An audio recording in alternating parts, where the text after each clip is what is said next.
me devocionar um pouquinho na palavra do Senhor, e o Senhor começou a falar comigo algumas coisas.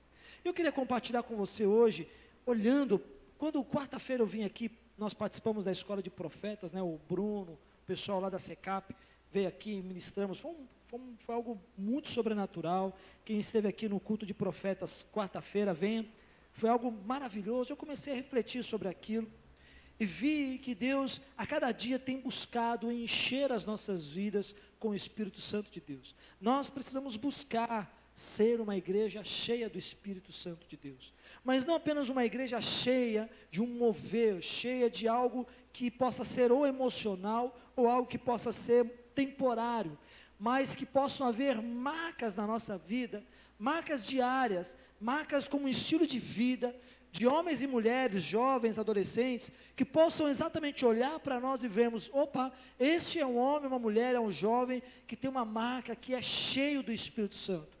E eu falei muito ao Senhor ontem, eu falava, Espírito Senhor, eu desejo, Pai, como pastor da Rios, ver a igreja, uma igreja cheia do Espírito Santo, ter estas marcas do Espírito Santo, que vão condizendo muito com um pouco da nossa visão, que é uma igreja que se move em 5 ações, uma igreja bíblica, uma igreja adoradora, uma igreja profética, uma igreja acolhedora e restauradora. E aí, queridos, eu comecei a meditar em Atos capítulo 2, e eu quero que você abra a sua Bíblia lá em Atos capítulo 2, no verso 42.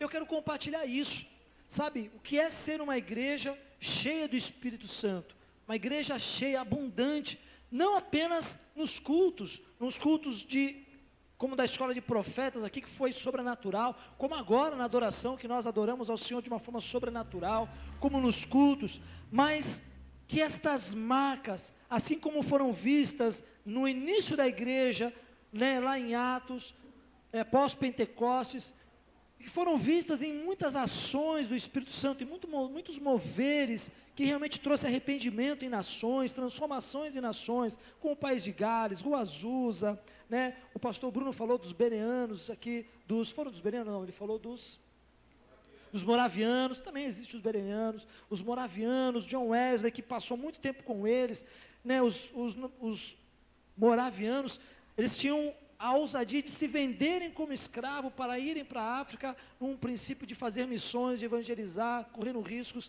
de vidas. E, queridos, eu creio que a nossa nação, sim, ainda não entrou num avivamento, mas ela está para entrar, porque Deus precisa gerar em nós arrependimento. E aí, meditando um pouquinho em Atos capítulo 2, no verso 42 a 47, vamos ler? Diz assim: eles perseveravam no ensino dos apóstolos, e na comunhão, no partir do pão e nas orações, e na alma de cada pessoa havia pleno temor, e muitos feitos extraordinários e sinais maravilhosos eram realizados pelos apóstolos. Todos os que criam estavam unidos e tinham tudo em comum, vendiam suas propriedades e bens e dividiam o produto entre todos, segundo a necessidade de cada um. Diariamente continuavam a reunir-se no pátio do templo, partiam o pão em suas casas e juntos participavam das refeições com alegria e sinceridade de coração, louvando a Deus por tudo e sendo estimados por todo o povo. E assim, a cada dia, o Senhor juntava à comunidade as pessoas que iam sendo salvas. Amém? Feche os teus olhos, curva a sua cabeça. Espírito Santo de Deus, nós queremos te agradecer por este momento, pelo momento de adoração. Estamos ainda com o nosso coração queimando, Deus, para a tua presença. Obrigado, Pai, obrigado, porque queremos que tu estás aqui, Senhor, Pai, operando. E queremos que a tua palavra que liberta, que nos traz cura, que nos traz restauração, e que esta palavra, assim como corta o meu coração, a minha alma, possa cortar o coração e a alma de cada um, Papai. Venha falar conosco, nos exortar, nos edificar, Pai, mas que possamos sair daqui marcados, ó Deus, pela tua palavra, marcados pelo Espírito Santo de Deus, no nome de Jesus, amém e amém. Queridos, o Espírito Santo, ele derramou-se, né, sobre as pessoas exatamente em Pentecostes. Jesus se ascende aos céus, dá uma ordem aos discípulos: olha, permanecei em Jerusalém, porque em breve vos enviarei o Consolador. E eles aguardam ali todos os dias, se reunindo, orando, buscando, e após 50 dias, em Pentecostes, completando Pentecostes, né, no cenáculo, aquelas 120 pessoas reunidas, vem o Espírito Santo de Deus, ali desce sobre eles como línguas de fogo, e aquelas 120 pessoas, você pode observar no próprio capítulo 2 aí de Atos, que eles são ali tomados pelo Espírito Santo, alguns começam a falar em línguas, e ali muitas pessoas entenderam que eles estavam até mesmo embriagados, mas eles estavam sendo ali tomados, né, porque o Espírito Santo se derramou sobre aquelas 120 pessoas. Logo em seguida Pedro, né, ele faz um grande discurso, uma grande pregação, e ali muitas pessoas se convertem. Pedro estava cheio do Espírito Santo, e muitas pessoas começam a vir para o Senhor, a conhecer o Senhor Jesus Cristo, o Evangelho, e muitas coisas começaram a acontecer. Eu quero colocar aqui para vocês que a igreja em Jerusalém, amém, ela fazia uma junção muito interessante de um equilíbrio ali, amém, de um equilíbrio, e era interessante que havia a doutrina, e a doutrina dos apóstolos, como nós lemos aqui, eles colocavam em prática isso na própria vida, amém, a sua conduta, havia a palavra, havia ali as ministrações, o evangelho sendo pregado da forma da verdade, e ao mesmo tempo havia a manifestação do Espírito Santo, o poder que vinha do alto, né? Vocês podem observar lá no capítulo 4, fala que quando eles começaram a orar, o lugar onde eles estavam começou o quê? A tremer. Então havia sim esse equilíbrio entre palavra e a manifestação do alto, o poder que veio do alto, que foi uma promessa de Cristo para a vida deles, e começou a haver também ali, não apenas a quantidade, porque nós podemos observar que muitas pessoas iam sendo ajuntadas, né, iam se somando ao início da igreja, a igreja primitiva naquele tempo, mas não havia apenas um crescimento numérico, havia também um crescimento de qualidade, porque havia a ministração da palavra, havia ali a verdade sendo ministrada, mas também havia curas, havia milagres, havia prodígios, havia sinais, havia o sobrenatural de Deus acontecendo naquele tempo. Isso era espetacular, amém? E quero até colocar aqui, abrir um parênteses, e é bom aqui a gente salientar, meus amados, que a gente não pode achar que a igreja primitiva, lá no começo, ela não tinha problemas, como a igreja nos dias de hoje, de anos e anos, séculos e séculos, tiveram. Porque quando a gente começa a observar nos capítulos posteriores de Atos, nas cartas de Paulo, você começa a observar que a igreja tinha problema. A igreja lutava contra o pecado, a igreja lutava contra a imoralidade, a igreja lutava contra a hipocrisia, a igreja lutava contra os falsos mestres, a igreja lutava contra as heresias, lutava contra as fofocas, as divisões, as contendas, a carnalidade, o paganismo, lutava contra as rivalidades, lutava contra a apostasia que já havia naquele tempo.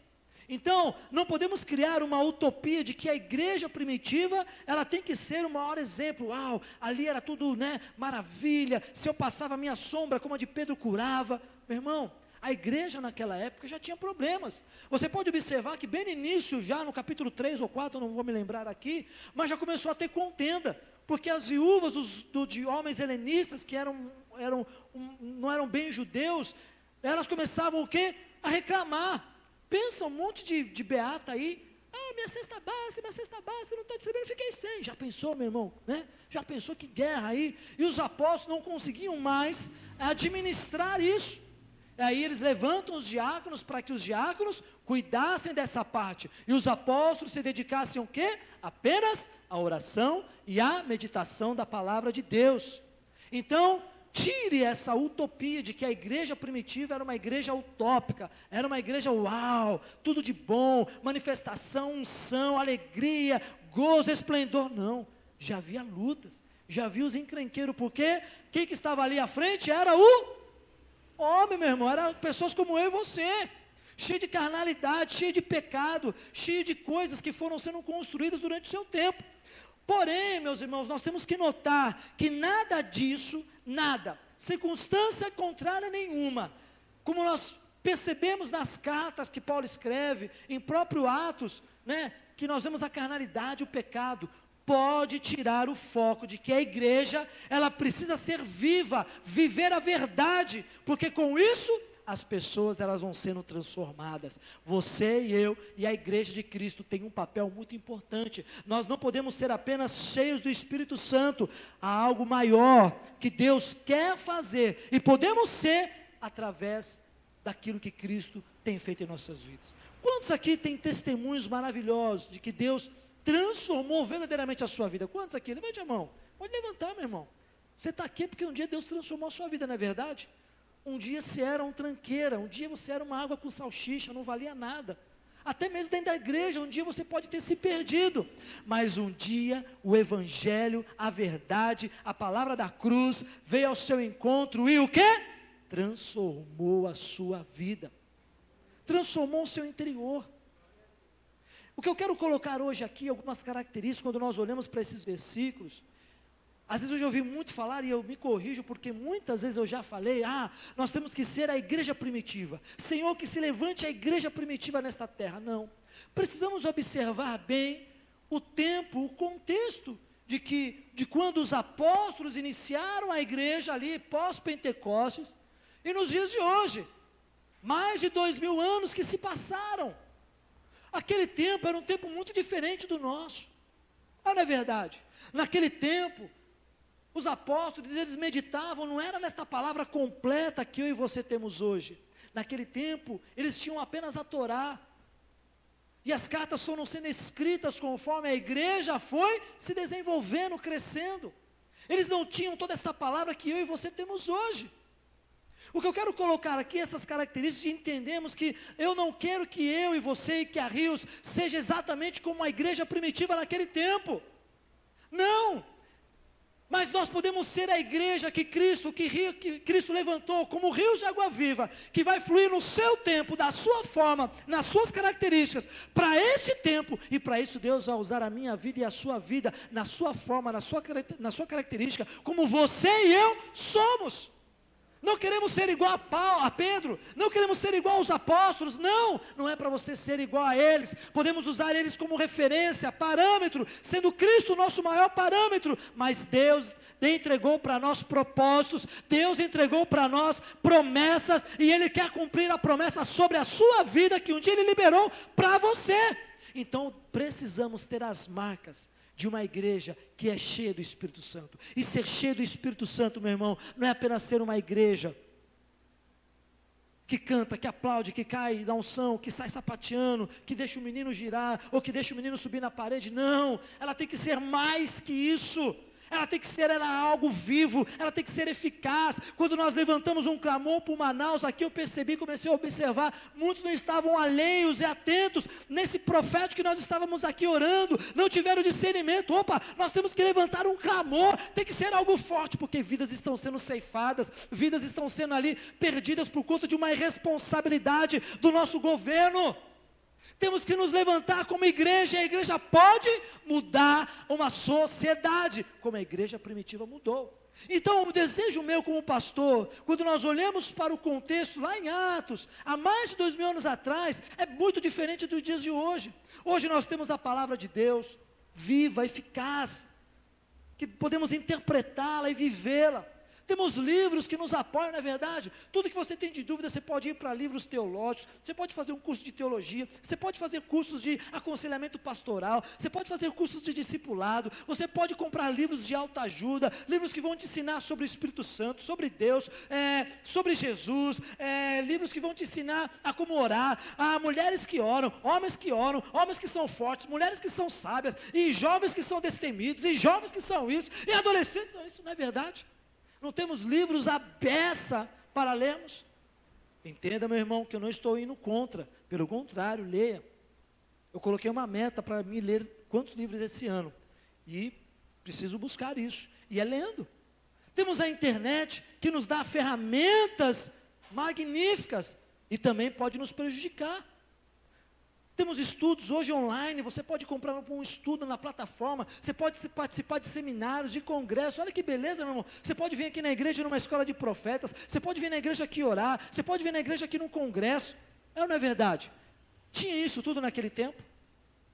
Já pensou, Pedrão, Tiago, João, vamos fazer uma conferência do Espírito Santo? Já pensou? Hein? Quem que eles iam convidar, será? Paulo não tinha convertido ainda, era Saulo. Podia chamar Estevão, grande ministrador, palestrante internacional, Estevão. Já pensou, meu irmão? Ia lotar. Eles não tinham isso. Mas eles tinham a revelação do Espírito Santo, da palavra de Deus sobre a vida deles. Então eu não quero que você e eu e a Rios seja uma igreja primitiva. Eu quero que a Rios seja a Rios, a qual Deus escolheu. Eu quero que você seja você, como igreja, a qual Deus escolheu. Deus colocou um plano e um propósito. E eu quero identificar aqui algumas características que é muito importante que nós podemos observar neste texto aqui. Primeiro, nós observamos que a igreja naquele tempo, uma igreja que é cheia do Espírito Santo de Deus, você, diga assim para o seu irmão, você, diga você, cheio do Espírito Santo de Deus, você precisa ser comprometido com a palavra de Deus. Olha o que ele diz no verso 42, eles perseveravam no ensino dos apóstolos, e na comunhão, no partir do pão e nas orações, no ensino. Naquele tempo, a igreja primitiva, ela nasceu sob a verdade do Evangelho, sobre a pregação de Cristo, daquilo que eles ouviram falar, daquilo que Cristo fez, nos milagres, nas libertações que Cristo efetuou naquele tempo. E esse evangelho de salvação, o evangelho de cruz, começou a vir, e eles começavam a ensinar, tendo Jesus como parâmetro, os ensinos de Jesus como parâmetro da vida deles, não se esquecendo também da lei. Uma igreja, querido, que é cheia do Espírito Santo, é uma igreja que vive sempre aprendendo. Um dia que você disser assim, eu já sei de tudo, meu irmão, para por aí, porque o orgulho entrou no seu coração. Todo dia somos levados a aprendermos mais da palavra de Deus. Nós precisamos ter um comprometimento com a palavra da verdade, e a palavra é a Bíblia, é aquilo que está nas Escrituras Sagradas.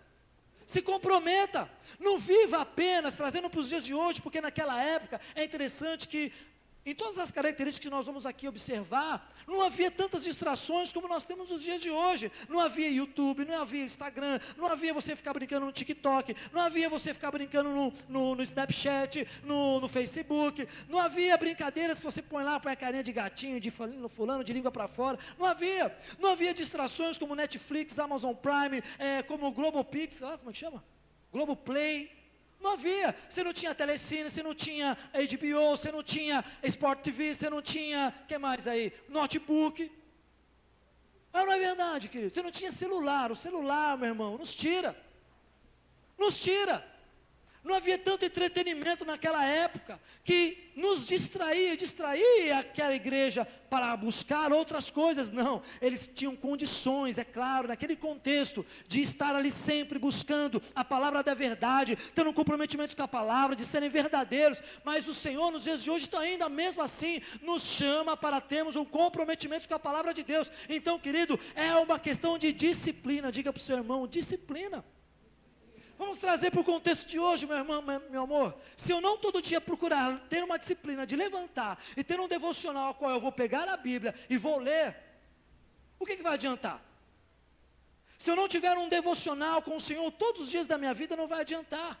Então podemos sim ser uma igreja num tempo que hoje muitas coisas nos distraem, mas uma igreja ainda assim comprometida com a palavra da verdade, com a palavra de Deus. E para isso, meus amados, abandone um pouco o entretenimento. Para isso você vai precisar abandonar um pouco as suas vontades, aquilo que te distrai. Coloque uma coisa na sua mente, você tem como saber aquilo que tira você de estar na presença do Senhor, lendo a Bíblia. Às vezes tem pessoas que procuram mais ler livros do que propriamente a Bíblia. Eu preciso de uma ajuda, eu estou passando por um processo de situação emocional, perdi um namorado, eu vou ler um livro de autoajuda, amor não sei o quê. E a pessoa compra 2, 3, 4 livros, você pode ler, é importante. Mas, meus amados, tudo que você precisa para consolar o teu coração, o teu espírito, e te dar estratégia para você sair dessa condição, está na palavra de Deus. Meu amado, que se levante aqui um povo comprometido com a palavra de Deus. Olha, meus amados, que nós estamos num tempo muito mais difícil do que naquela época. Por mais que começaram a levantar perseguições que nós não temos hoje, mas vamos olhar bem. Talvez hoje vai ser difícil você olhar e cristãos sendo presos aqui na rua, aqui na Praça do Samba, sendo levado preso e ali escalpelando a sua pele, passando cera, botando fogo em você e colocando para iluminar aqui. Você acha que isso pode acontecer nos dias de hoje? Não sei, eu prefiro não arriscar. Prefiro não arriscar. Será que hoje você vai ser lançado a grandes lugares ali, para serem comidos por leões e animais? Temos que perceber que às vezes, o próprio entretenimento, aquilo que nos traz descanso e prazer, pode ser uma perseguição contra a nossa vontade de estar na presença de Deus. De estarmos ali comprometidos com a verdade, com a palavra de Deus. Então, igreja, se discipline, crie bons hábitos, hábitos de ler a Bíblia todos os dias, hábitos de ler bons livros que vão te edificar, que vão dar base na palavra de Deus, que você vai olhar aquilo que vai estar no livro e falar, opa, isso tem base aqui na palavra de Deus, eu encontrei base aqui, estude a Bíblia, medite nela dia e noite, é o que diz lá no Salmo 1, bem-aventurado o homem que anda bem-aventurado o homem que não anda segundo os conselhos dos ímpios, e nem se detém no caminho dos pecadores, mas antes tem o teu prazer na lei do Senhor, a qual medita dia e de noite, pois eles serão como árvores plantados junto a ribeiros de águas, que correm sem parar. Meu irmão, quando eu não sou comprometido com a palavra de Deus, não há vida em mim. Eu não tenho o que dar para as pessoas, eu não tenho o que falar para as pessoas, eu não tenho o que dizer para elas, eu não tenho uma palavra sequer. Sabe aquela pessoa que chega para você, eu estou passando por uma situação assim, assim, assado, e você, complicado, né? Complicado, meu irmão. Está aqui, ó, eu tenho o telefone da pastora, do meu pastor, vai, liga para eles, vão te ajudar. Eu vou estar aqui, meu irmão, em espírito, nem orar a hora. Deus quer levantar uma igreja comprometida com a palavra. Diga de novo para o seu irmão, se comprometa com a palavra de Deus. Uma igreja tem que ser essa marca em nós. Querido, está na nossa visão, uma igreja bíblica. Uma igreja bíblica. Crie princípios. Alguém aqui começou a leitura anual? Sempre tem aquela leitura anual de ler a Bíblia inteira. Alguém começou? Pode ser sincero, meu irmão. Pouquíssimas pessoas. Tem as leituras bíblicas, né, que você pode ler anualmente.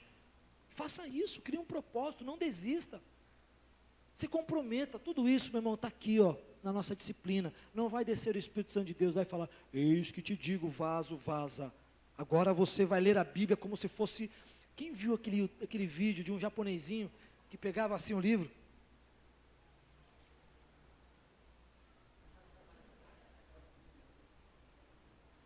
Assim, rapaz, se fosse aquilo, hein? Que bênção os homens, hein? Você estaria, olha... Chegasse uma pessoa aqui querendo pregar ao contrário, você já rapidinho. Mas não é assim. Dera se fosse assim intelectualmente, né? Dera, mas não é. Você precisa se esforçar. Quando você vai ler a Bíblia, vai dar sono, vai dar cansaço, as palavras vão se confundir, você não vai entender bolufa de nada. Meu irmão, crie disciplina para você ler em horários que você consegue ler. Eu, por exemplo, se eu ler de madrugada, eu vou dormir. Eu não consigo ler de madrugada. Aliás, eu não consigo nada das 11 para cima. Mas, meu irmão, se eu ler de manhã, durante o dia, eu consigo ler. Então, se discipline, se comprometa com a palavra de Deus. O segundo ponto, eu quero rapidamente falar, para terminarmos no horário. A marca dessa igreja, uma igreja de pessoas cheias do Espírito Santo, é que a igreja ela é perseverante em oração. No próprio verso 42, o que nós lemos? E perseveravam unânimes em o que, igreja? Nas orações. A igreja primitiva era uma igreja comprometida com a oração. Ela orava, e quando ela orava, havia o mover do Espírito Santo sobre a igreja, e sobre aquilo ao qual eles estavam orando. Pedro, quando estava preso, orou, e houve libertação, que ele foi liberto de uma forma sobrenatural. Paulo e Silas oraram e adoraram na prisão, e foram libertos. Paulo orava e pessoas eram curadas, como foi na ilha de Malta. Havia cura, havia restauração, havia o mover de Deus. Quando nós oramos aqui por Manaus, você e eu levantamos realmente orações. Meu irmão, como ouvi muitas frases, a oração é o combustível do cristão. Diga para o seu irmão, a oração é o combustível do cristão. Tem gente que está de tanque vazio. Vamos trazer para o nosso contexto de hoje. Da mesma forma que é difícil, por tanto entretenimento que nós temos, de ler a palavra, de nos comprometermos com a verdade, também é difícil de nós estarmos na presença de Deus em oração. Em Timóteo fala que nós devemos levantar orações, súplicas e intercessões pelos nossos governantes, pelos reis. Você tem orado pela sua nação, você tem orado por tudo isso que está acontecendo, você tem orado pela sua igreja, você tem orado pelos seus pastores, pelos líderes, você tem orado pela sua família, você tem orado pelos irmãos que estão com você? Você tem orado num propósito de ser íntimo do Senhor, de ser íntimo de Deus, íntimo do Espírito Santo? Hoje talvez nós não vemos tantos milagres e prodígios, por quê? Não temos uma igreja comprometida com a oração, não é a marca da igreja. Meu irmão, eu posso ser cheio do Espírito, como eu posso ser cheio do Espírito e não ter o desejo de orar, de dobrar os meus joelhos num devocional, numa manhã, num período de oração, na oração aqui de sexta-feira e de quarta que nós vamos começar agora a voltar a ter. Queridos, não adianta nada. Então o que nós temos que trazer para os dias de hoje? Dentro de uma marca de uma igreja que é cheia do Espírito Santo. Eu posso ser uma igreja cheia do Espírito Santo, mas uma igreja cheia do Espírito Santo é uma igreja que ora, que intercede, que suplica, que levanta o seu clamor, a sua voz, ora com intensidade, não faz aquela oração, oh meu Deus, meu Pai. Uma oração intensa diante do Senhor, só para abrir, fazendo a disciplina. Agora nós vamos ter 2 períodos de oração aqui na igreja. Ah, pastor, eu não posso vir na oração de sexta-feira à noite, das 7 às 8 é ruim. Então você tem de quarta de manhã, das 7 às 8. Vem aqui orar de manhã antes de ir para o seu trabalho. Comece o dia orando, comece o dia intercedendo, comece o dia com súplicas. Eu vou fazer essa pergunta, que é muito pessoal. Mas, seja sincero com você mesmo. Quantos aqui saem de casa e oram ao Senhor? Oram mesmo, sabe? Senhor, guarda o meu dia, guarda a minha vida, estou saindo, guarda a minha família. Quem aqui tem esse bom hábito de orar logo cedo? Poucas pessoas. E às vezes, olha só como as distrações vêm. O que a gente faz de manhã? Se não acorda atrasado, você levanta, liga o jornal, faz um café, faz aquele banquete, se empanturra. Aí quando você olha, uau, tem que ir, sai correndo, vai para o metrô, vai para o ônibus, vai para o trabalho, vai fazer outras coisas. Ou tem aqueles que dormem até meio-dia, né? Aí o seu devocional não é às 6 da manhã, é 1 hora da tarde. Sua mente está assim, estou acordando agora, né? Você é assim, filho? Já está já se denunciou. Não é verdade, amados? Crie hábitos de oração pela manhã. Crie hábitos de oração durante o dia. Então se comprometa. Queridos, a marca de uma igreja cheia do Espírito Santo é ser uma igreja que ora. Que levante clamor. Eu sei que nós temos as nossas correrias, é cansativo o nosso dia, é bem diferente daquele tempo, entenda, contextos diferentes, mas amados, não podemos colocar como desculpa para não termos um tempo de oração, um período de oração. Quantos querem viver um tempo de milagres aqui na sua vida? Eu quero. Quantos querem viver um tempo de promessas sendo cumpridas na sua vida aqui? Vai, filho, são poucas pessoas. Você quer viver isso? Então vamos ser uma igreja e vamos ter esta marca na nossa vida, uma igreja que ora. Uma igreja que ora, que intercede, que clama de verdade, verdadeiramente ao Senhor.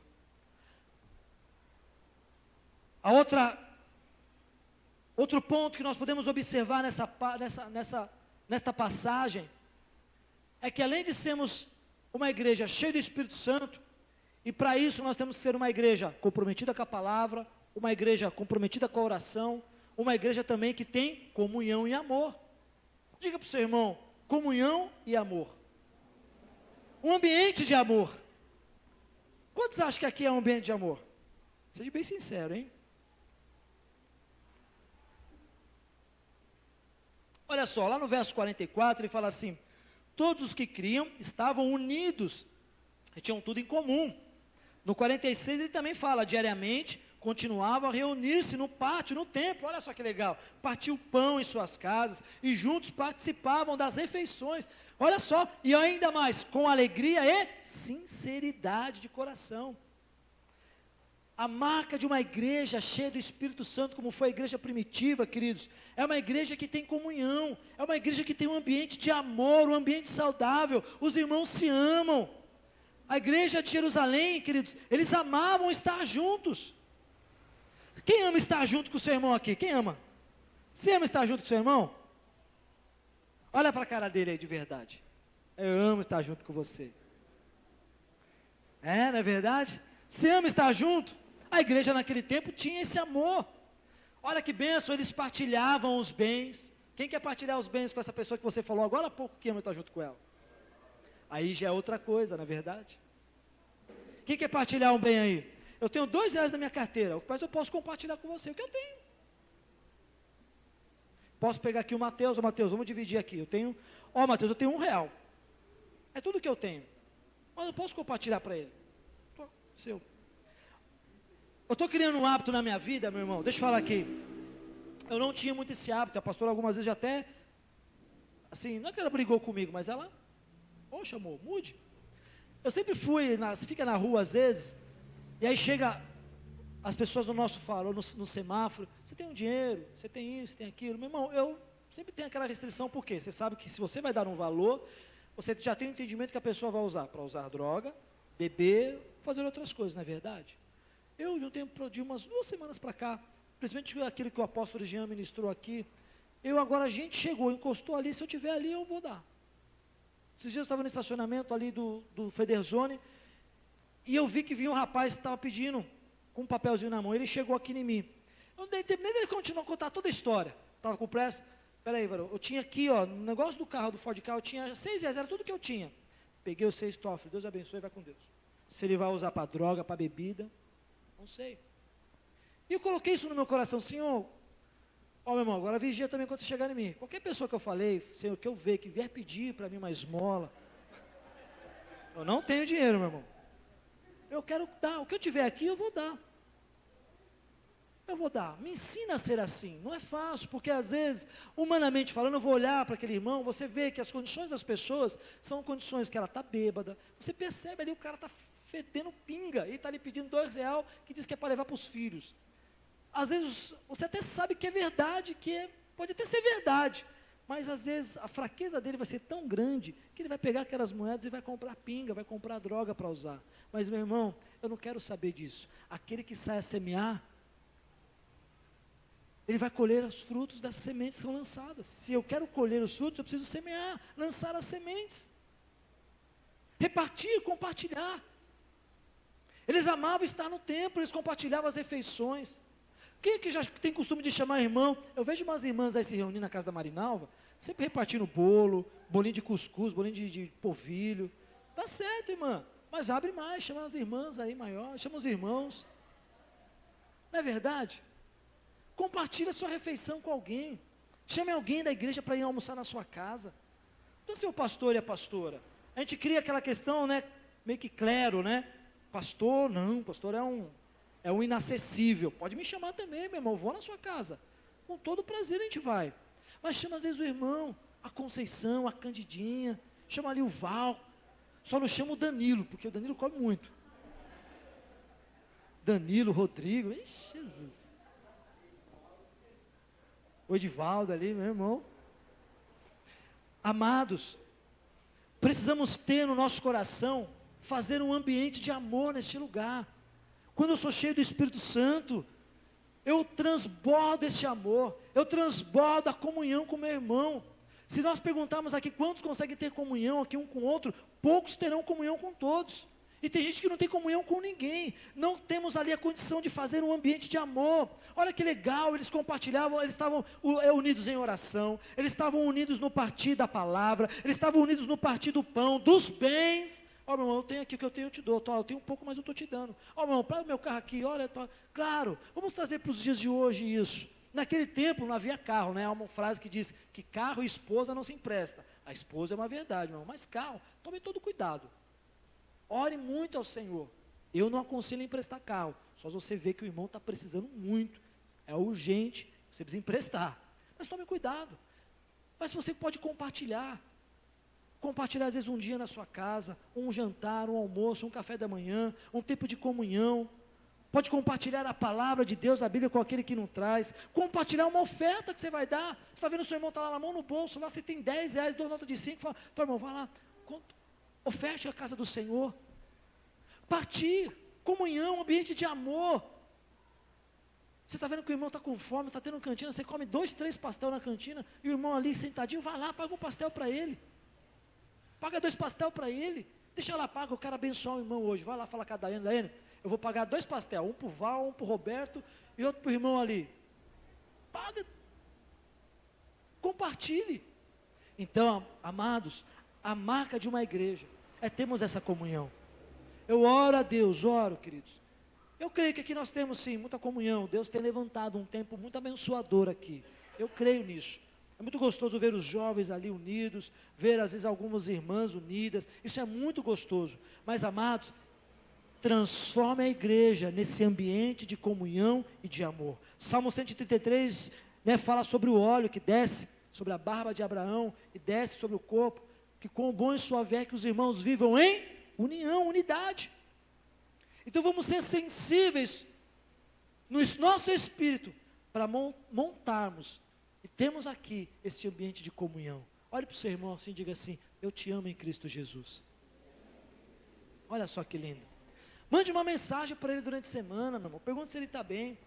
O quarto ponto que nós podemos observar nessa passagem da igreja primitiva, e que quando nós pedimos aqui, Senhor, eu quero ser cheio do Espírito Santo, e esta marca precisa ter, é uma igreja que adora ao Senhor de uma forma entusiasmada. Meu irmão, nós somos uma igreja livre na questão da adoração. A igreja ela precisa se levantar com muito fervor, em louvor, em adoração.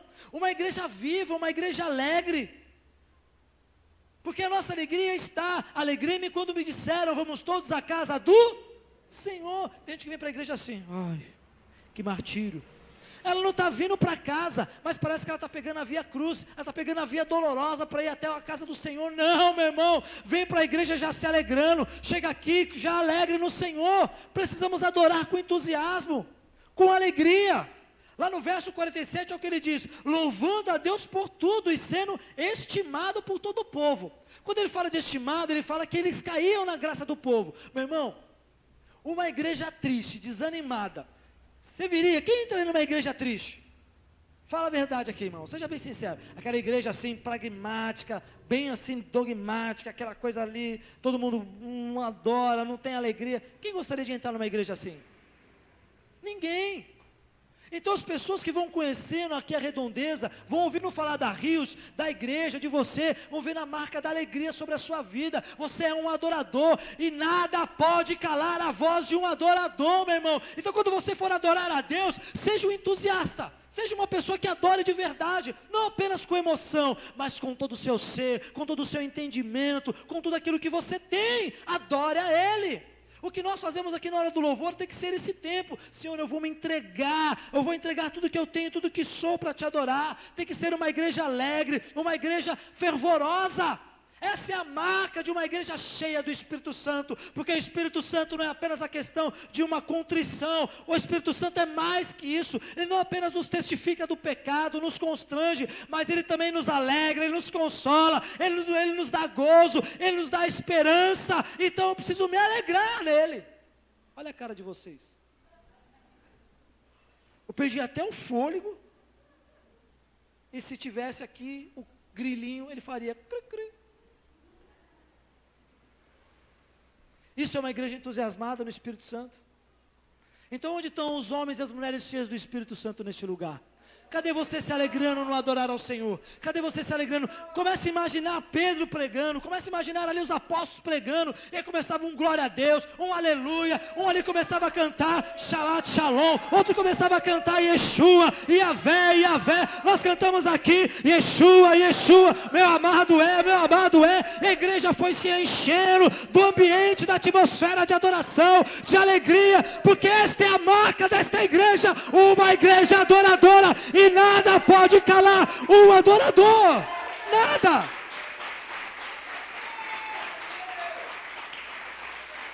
Aleluias. Ah, pastor, mas era a igreja lá, primitiva. Pois é um outro contexto. Mas não muda. Porque Deus ele é adorado na sua plenitude, na sua soberania. E tudo que Ele é, Ele faz. Eles adoravam com perplexidade, em temor ao Senhor. Porque sabiam que Deus estava presente naquele lugar, que o Espírito Santo estava presente naquele lugar. Então, meu irmão, quando você começar a vir aqui para a igreja, quando você estiver na sua casa, quando você tiver um estilo de vida, onde você estiver, seja um adorador entusiasta, seja aquele que proclama boas novas, seja aquele que proclama a alegria, a verdade, o amor, a comunhão. Leve isso aonde você for, como marca na sua vida. Deus não está chamando uma igreja para adorar apenas nas quatro paredes. Ele está chamando além disso. E Ele está chamando a Rios para um tempo novo a partir desse ano. Ele está chamando a mim e a você para um tempo novo, para um tempo de não sermos mais aqui este mover, de mover gostoso, de adoração, de quebrantamento. Não, Ele está chamando para você ir para fora, ser assim na sua casa, ser assim na faculdade, ser assim aonde você encontrar. Eu sei que no tempo de hoje nós temos algumas coisas que podem nos parar e nos travar. O ambiente da nossa casa, as lutas, as dificuldades, as tribulações, os problemas. Mas amados, entenda que é você que torna o ambiente conforme está no seu coração. Eu posso tornar o ambiente diferente. Eu posso.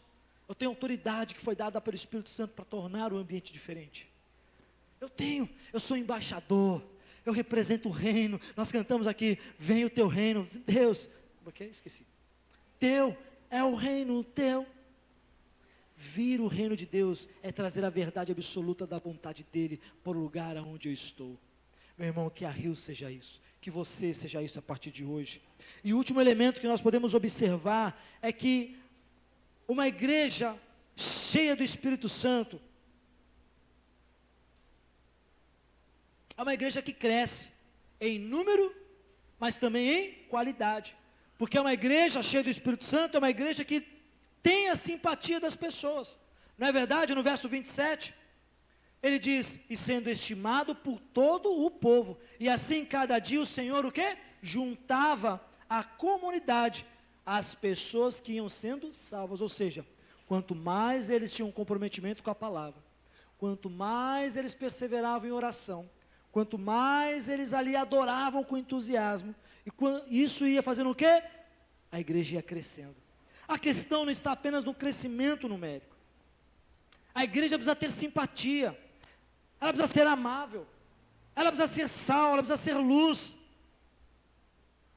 ela precisa ter os ingredientes necessários para que as pessoas olhem, puxa, eu gostei daquele lugar, eu gostei do irmão Aguinaldo, gostei lá do irmão Jairo, puxa, o Alex é bacana, é simpático. Gostei da Conceição.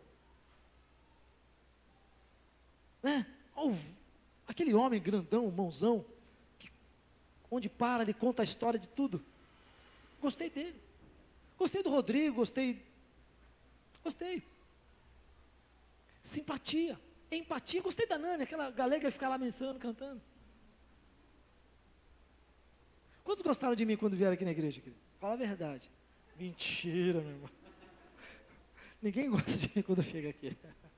Não, verdade. Quantos gostaram de mim quando viram aquele pastor ali? Amém. Vocês tiveram uma boa impressão de mim? Ou não? Quem veio aqui a primeira vez e viu o Aguinaldo de terno e gravata, falou, aquele lá é o pastor da igreja, ó, cabelo grisalho, tá de terno e gravata. Quantos vocês acharam que era o Aguinaldo, que era o pastor da igreja? Porque tem cultos que ele vem muito bem trajado. Cabelinho grisalho, baixinho, vocado, uma cheia da unção ali. Eu lembro de uma vez, meu irmão, que a nossa igreja era muito pequena. Eu já vou terminar. Deixa eu fechar aqui. Às vezes as pessoas não dão muito crédito para um cara magrelo, baixinho, calvo, né? A igreja estava no começo, acho que não sei se o Rodrigo estava, não lembro. A cara estava. Eu estava limpando a igreja, meu irmão. Acho que estava só o Vitor montando, acho que o violão, não sei, não lembro. Estava limpando a igreja lá na Canhoba. E entrou um senhor, de terno, sentou, Bíblia debaixo do braço, e já logo olhei o broche, desse tamanho, escrito pastor. Uau. E eu estava acho que no dia de calça jeans, tênis e uma camiseta polo. Eu varrei lá, montando, ele assistiu, na hora que ele viu que eu fui pregar, ele abaixou a cabeça assim, ainda teve a ousadia de ficar até o final, foi lá me cumprimentar. Ele não botou fé que eu era pastor da igreja. Falei, sou pastor da igreja, meu irmão. Ah, tá bom. Prazer tê-lo aqui, prazer conhecê-lo. Nunca mais voltou, eu acho. Precisamos ter a simpatia e nunca podemos entrar no lugar e temos sempre que ter o cuidado das primeiras impressões, isso é muito importante. E ter o cuidado de entender que Deus ele tem a sua forma de agir na vida das pessoas. Então tome cuidado com as impressões, que às vezes a gente pode criar um ambiente ruim dentro da igreja, ou no lugar onde nós estamos, porque talvez eu olhei pela primeira vez para o Murilo e falei, nossa, queridos, Deus quer quebrar, e já quebrou isso da nossa igreja. Então abrace as pessoas, seja empático com as pessoas, uma pessoa receptiva. Se nós temos como visão da igreja, uma igreja acolhedora, eu tenho que ser aquele primeiro que acolhe. A responsabilidade não está só sobre a vida dos pastores, dos presbíteros, não está sobre a vida de quem está lá na introdução, na portaria, não, é minha e sua, de você ver alguém que está novo aqui na igreja, de ir lá, dar um abraço, falar, meu irmão, seja bem-vindo, a igreja é do Senhor Jesus Cristo, Ele é o Senhor, fique à vontade, converse, puxe assunto com ela. A igreja crescia porque quando nós somos cheios do Espírito Santo, eu não olho as circunstâncias, eu não olho a aparência do meu irmão, não sei, não fui muito com a cara dele, então não vou me aproximar, ele não tem cara de presbítero, ele não tem cara de pastor, de pastora, não, olhe ele, veja que ele é um amado, uma amada do Senhor, como Cristo também te ama, ame a ele, olhe ele com outros olhos, abrace, acolha. A igreja vai crescer em qualidade, crescer em quantidade, e quando nós falamos de qualidade, nós falamos de uma igreja que é comprometida com a palavra, uma igreja que ora, uma igreja que adora, uma igreja que tem um ambiente de comunhão, de amor saudável, daquilo que Deus tem liberado sobre nós, porque é Deus que dá o crescimento. Meu irmão, Deus falou muito forte ao meu coração, não vai ser pelas nossas próprias forças, não será pelas nossas estratégias de modelos, não, é Deus que vai dar o crescimento a este lugar, é Deus que vai dar uma grande multiplicação a este lugar. E sabe como vai vir esse crescimento? Pela oração, pela palavra, pelo jejum, pelo amor, pela comunhão, pelo abraçar, pelo testificar e ser alguém que vai restaurar a vida de alguém.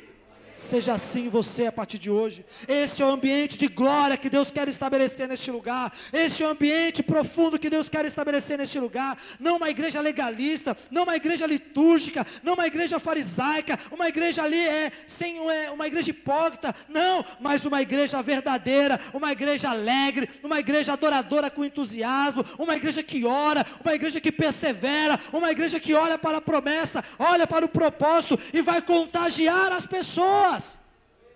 Meu irmão, Deus tem uma grande promessa para essa igreja. Olha para esse irmão aí que está do seu lado, diga, Deus tem uma grande promessa para Rios. Mas eu não sou da Rios. Meu irmão, a Rios faz parte do reino. Deus tem uma grande promessa de sermos uma igreja restauradora, acolhedora, adoradora. Nós temos que olhar lá para frente, olhar para o nosso futuro. Eu não posso ficar preso lá no passado, naquilo que aconteceu ou não aconteceu. Eu tenho que olhar para o futuro. Queremos estar do lado de pessoas entusiasmadas, pessoas encorajadoras. Eu lembro do que eu preguei do segunda lá no Pastor Beto. Sermos onesíferos de verdade. Olha só, meu irmão, Onesífero foi até Paulo. Paulo precisava de alguém como um próprio Onesífero. Um cara que apenas fazia parte do voluntariado da igreja em Éfeso, mas ele andou mais de 1.200 quilômetros, atravessou num tempo de perigo, onde os cristãos eram perseguidos, e foi até Paulo simplesmente para o quê? Encorajá-lo. Não é porque eu sou pastor, eu não preciso de uma palavra de encorajamento. Como é bom às vezes a gente ouvir de pessoas aqui na igreja e falar, pastor, força aí, Deus é contigo, estamos juntos, vamos caminhar, olha, eu tenho essa ideia, eu tenho essa sugestão. Porque um coração de pastor é um coração humano, normal. Temos feridas, temos emoções, sentimentos. E às vezes a gente fica na questão de, eu vou lá orar pela vida do pastor. É que o Danilo não está aqui. Mas eu lembro até hoje um encontro com Deus, que eu estava tão mal nesse encontro. Não é mal, mas eu estava assim, passando por muitas coisas. E eu lembro que numa ministração, eu deitei no chão, me derramei na presença do Senhor ali, meu coração tão aflito. Deus pegou o Danilo, ele foi lá. Na verdade ele se jogou em cima de mim e orava por mim. Meu irmão, foi tão gostosa a oração dele, foi tão abençoadora. Vou falar a verdade para os irmãos, que juntou o meu ramelo com o ranho dele, querido, foi uma coisa assim, Jesus. E a gente às vezes fala para o Danilo, você é profeta, tu és profeta. E Deus está levantando um ambiente de profetas neste lugar. Há profetas neste lugar. Deus está liberando palavras de conhecimento, de estratégia para você. Queridos, não adianta nós pedirmos para sermos cheios do Espírito Santo, se o ser cheio do Espírito Santo não vai ser revertido em atitudes do nosso dia a dia. E qual é a atitude que nós temos que ter? A minha vida tem que ser uma vida de comprometimento com a palavra. A minha vida tem que ser uma vida de oração. a minha vida tem que ser uma vida de uma adoração intensa, sabe? Um adorador que não se cala dia e noite. A minha vida tem que ser uma vida de viver milagres. Porque naquela época se vivia já milagres, sinais, prodígios, maravilhas já aconteciam. Deus quer levantar esta igreja aqui na Rios. Deus quer levantar a mim e a você, para estabelecermos um tempo novo sobre este lugar. Meu irmão, vive esse tempo. Porque quando eu falei lá no começo, a rotação da terra está dando acelerada. Os sinais apontam a volta de quem? De Jesus. Então eu e você, queridos, está na hora de nós nos levantarmos, para ver a igreja crescer em número, mas em qualidade. É tão bom, não é verdade? Eu ver o mover, a comunhão, ver aqui que a gente vê na quarta profética, ver o que a gente vê aqui nos cultos, até mesmo na oração, mas ver isso acontecendo na segunda, na terça, na quarta, na quinta, na sexta, aonde você estiver. Meus amados, o desejo do nosso coração, assim como do coração de Deus, é levantar uma igreja cheia do Espírito Santo, mas que tenha essas marcas, que tenha estas marcas na sua vida. Se você não tem essas marcas na sua vida, hoje é dia do Senhor dar essas marcas, de te ensinar a caminhar com isso. Por isso eu quero te convidar a ficar de pé nessa noite. Eu não sei nem que oração.